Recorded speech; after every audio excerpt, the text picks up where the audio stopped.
We're dropping right into breaking news that just sent an absolute shockwave through Washington this weekend. Senator Lindsey Graham of South Carolina has suddenly passed away at the age of 71. In this explainer, we're going to unpack exactly what happened, the complicated legacy he leaves behind, and the intense political scramble that's already unfolding. Because, this isn't just about the loss of a long-standing politician. This is a massive event that instantly alters the balance of power in the United States Senate. Right as the news broke, tribute started pouring in from all corners, but this quote really sets the stage. Donald Trump took to Truth Social to call Graham one of the greatest people and senators I've ever known, and he later ordered flags lowered to half-staff.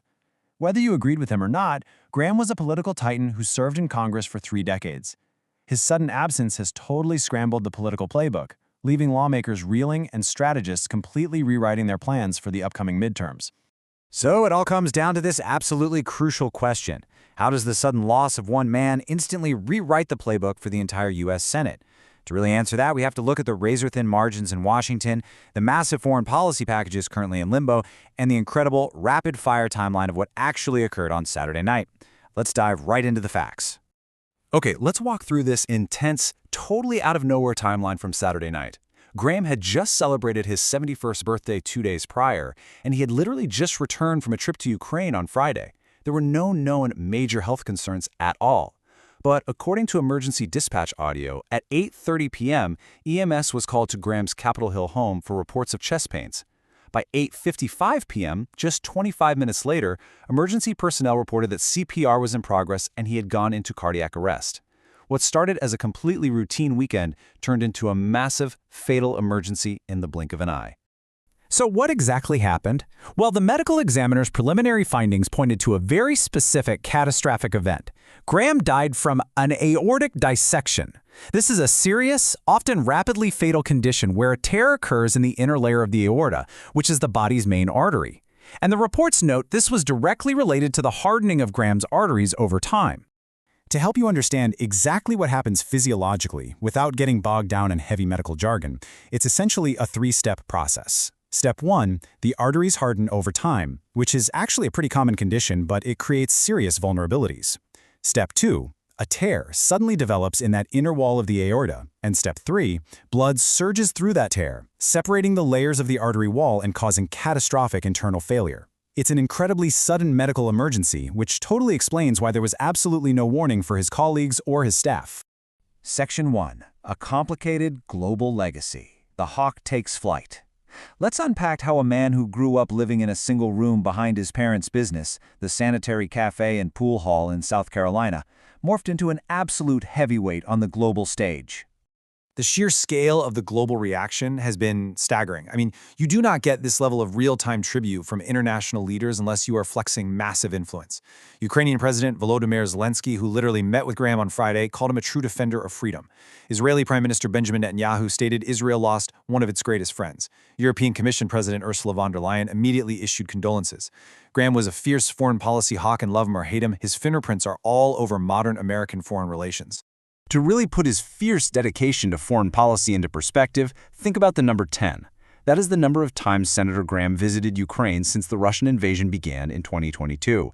It's a staggering commitment for a sitting U.S. senator, and it demonstrates exactly why his sudden absence is causing so much international anxiety right now. He was a highly reliable, incredibly vocal conduit for foreign aid and military support. Moving on to Section 2, the Trump factor, from critic to ride or die. Because you really cannot explain Lindsey Graham without explaining his wildly complex relationship with Donald Trump, which basically became the defining feature of his later career. We can track this dramatic political shift chronologically. Back in 2015, during the presidential primaries, Graham was one of Trump's absolute fiercest critics. But by 2018, things had shifted dramatically. Graham became a vital ally, famously using his role on the Judiciary Committee to forcefully secure the Supreme Court confirmation of Brett Kavanaugh. And fast forward to 2026, Graham was viewed as the ultimate Capitol Hill wingman for the former president. He illustrated the changing face of the modern Republican Party better than almost anyone else in Washington. And this quote hits the nail on the head as to why Trump valued him so highly. Reflecting on the Kavanaugh confirmation during a recent interview, Trump flat out said, "I don't think he could have gotten through without Lindsey." Graham provided the legislative muscle and the highly publicized defense needed to push through massive conservative victories. He was the rare guy who could wrangle the votes and command the television cameras at the exact same time. In a wild twist of fate, their final interaction perfectly encapsulates their alliance. Trump confirmed that he spoke to Graham on the phone merely hours before Graham died. And what were they doing? They were geeking out over legislative strategy, specifically working to rally support for the controversial Save America Act, which is a major Republican voting bill. Right up until his final hours, Graham was operating as a key operative for the Trump agenda. Section 3, the replacement scramble. Washington is shook. Let's move to the immediate, high-stakes fallout. With the GOP margin in the Senate already razor-thin, an empty seat doesn't just mean a moment of silence. It means everyone is scrambling for control.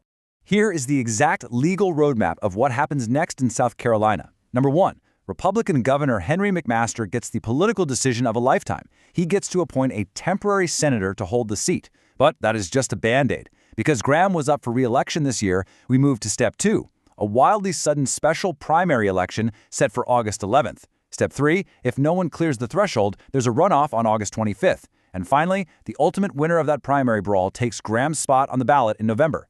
So we have a stark difference between the short game and the long game playing out right now. On one hand, McMaster's immediate appointment will likely be heavily influenced by Donald Trump, essentially a loyalist put in place to hold the line right now. But on the other hand, the August special primary is going to be an absolute dogfight. The compressed election calendar means candidates just don't have time to build grassroots support from scratch. This fight overwhelmingly favors established politicians with wide name recognition and very deep institutional support. And the timing of this couldn't possibly be more intense for Senate Republicans. They are facing a crushing August time crunch. First off, they have major pending legislative priorities, including a massive Russia sanctions package that Graham himself was architecting. Second, the looming August recess deadline, where Congress traditionally leaves town, means the clock is ticking loudly. And third, those razor-thin GOP margins. Losing a single, guaranteed vote right now makes passing any partisan legislation exponentially more difficult. Which leaves us with the ultimate question. What does Lindsey Graham's sudden absence mean for the future of the Republican Party and the overall balance of power in the upcoming November midterms? A monumental wildcard has just been removed from the board. Who steps up to fill the void? And will this sudden vacuum completely flip the balance of power in the upcoming elections? We will be watching very, very closely. Thanks for tuning into this explainer, and we will catch you in the next one.